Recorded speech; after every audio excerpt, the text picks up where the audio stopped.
सभी को मेरे चोकिंग क्लास में स्वागत है। मैडम जी चोकिंग ना कोचिंग कहीं कोचिंग चोकिंग जैसे रहो बोला वही तरह हमनियों के सीख जाए के बाद। तो मैं मातर किस लिए बना है?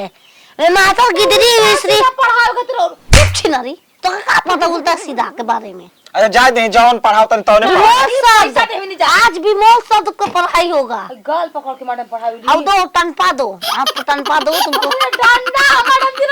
मारे तो टनपा कहें टनपे कहल जाला ओकरा के टनपे कहनी हम।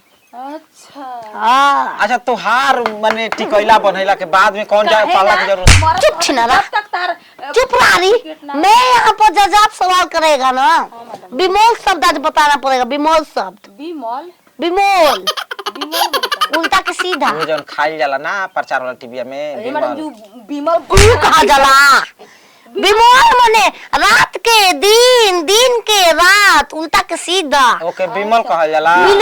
अच्छा तो कहा जा रहा है। हाँ छिनरो काहे कहता नहीं विमोल बिलम तो हमार बाबा कहना जे लेट से आवेला ओके बिलम कह दिहल जाला। ये तो माइक बता खुद छिनर सोपिया ताकत के बार हो रहा रोज पढ़ाई करतो है। अतवार के दिन रोज रोज हमके घर पढ़ाई होला। कह दी कि 300 रुपया महीना नहीं ना कोचिंग क्लास के। देखो जहाज के विपरीत शब्द पानी में जहाज नहीं जहाज मने का होला रे रानी जहाज में नहीं ना होला।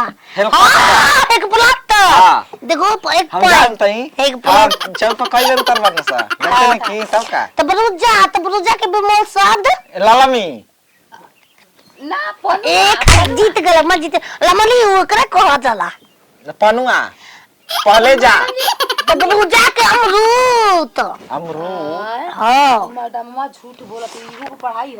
अमरूद